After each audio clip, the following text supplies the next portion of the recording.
So there's always an interplay between political practice and the philosophical ideas that inform it.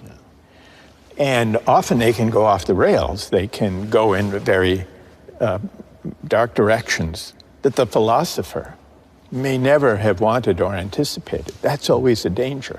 That's one of the persisting dangers of philosophy. The part of Hegel that has led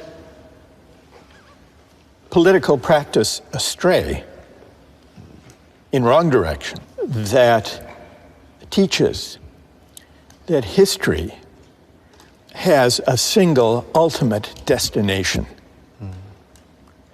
and that it takes a certain shape, that has contributed to some of the dangerous movements in history who may have been inspired by the idea that history points in a certain direction, and that it's our responsibility either to let history unfold or to help history unfold to reach that final destination once and for all.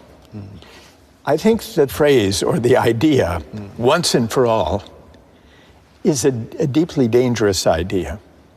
And I think it's at odds with the philosophical spirit of questioning, contesting, offering competing interpretations.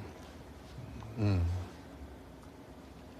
your mind, in our time, which idea is the most dangerous idea in today's world?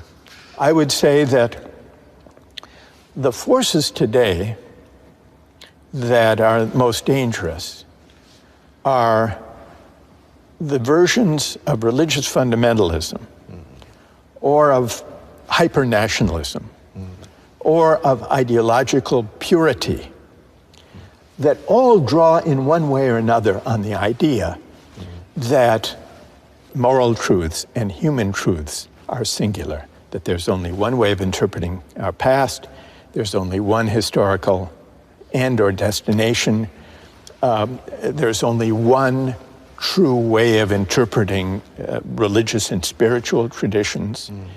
Because what this misses, well, it leads to dangerous politics, but it also misses the deep pluralism of the human experience. So how about the Silicon Valley philosophy? It's techno-driven ideology? It's I would say it's a version of this. Because the most extreme versions of Silicon Valley techno-utopianism, some have a more specific term of transhumanism or singularity, because they too think that history is on their side. They too think that as technology develops and as generative AI develops, we will be transcending the messy, contentious, pluralist human projects and arriving at a kind of singularity where perhaps our minds will meld with machines. And the very idea that going to the moon or to Mars is kind of a natural outgrowth of this way of thinking, where they can start anew.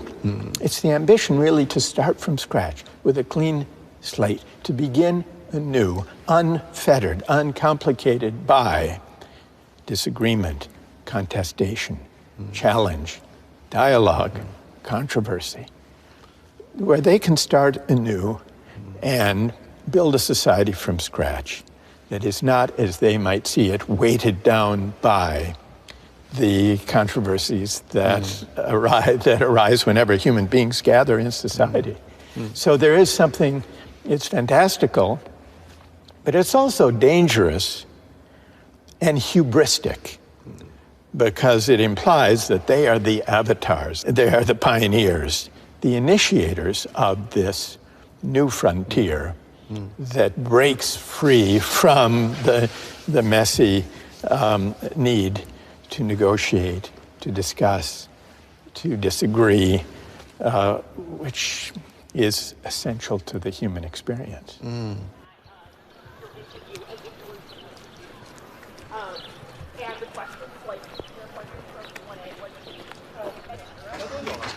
我啊，8月份来的。哦，都快结束了是吧？对，6月结束1年。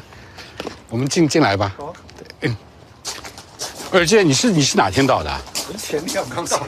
哦，所以还有时差吧？有用户现在。如果从他第一本书一直到现在，这40多年过去了嘛，你觉得他身上一以贯之的这个逻辑，或者他的一个对世界理解的方式、视角是什么呢？他有一些东西是没有变，他认为，公共精神，对于个人和对于一个国家或者民族或者世界的政治都是特别重要的。所以公共性就是大家要商量，不能有些事情那么独断的来做，就是通情达理，就是 reasonable。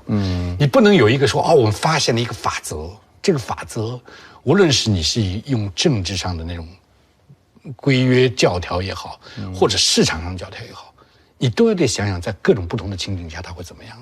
它是不是在有些地方可以转变，可以变通。它是应该不断的被检讨的。但我们的教育特别容易给我们这种思维方式。对，像绝对主义和相对主义这样的问题，你没有办法用一个完全的论述来给出一个好的答案。但是只要我们回到生活的场景里、情景里，更好的方式总是有可能的。那么就让我们去找那个更好的方式。我们不要总体性的解决问题，对，要回到非常具体的这种状态里。当然，这个具体的问题，我们会有一些哲学的想法，一直能够启示我们去探索。大家相互讨论啊，理性的推论啊，它是一套生活方式。如果真的有这套生活方式，让我们寻求更好的办法，总是有可能的。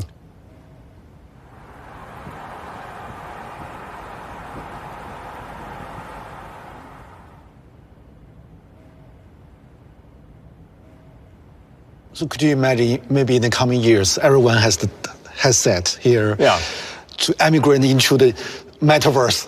Yeah. What should philosophy do, thinker do in that new era? Take the goggles off. Yeah. That's what philosophy should do, take the goggles off. So it would be the mission of philosophy in a metaverse, if it ever came to be, would be to try to take or persuade people to take those goggles off, to imagine a world in which the line between what's virtual and what's real blurs to the point of vanishing. And here's the question. Would such a world be recognizable as a human world? A world in which we had lost even, where we no longer cared even to ask the question, how to locate the line between the virtual and the real. And I think the deepest threat in human terms posed by the age of AI is that we will confuse virtual community and connection with the real thing. And that would represent a great loss. How to fight with the trend or deal with the trend? It seems unstoppable. You think it seems unstoppable? It seems, yeah.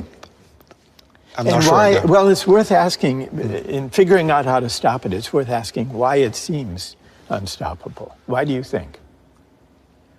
Because too less true debate and,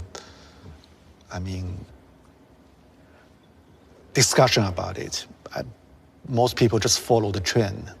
Right. Yeah.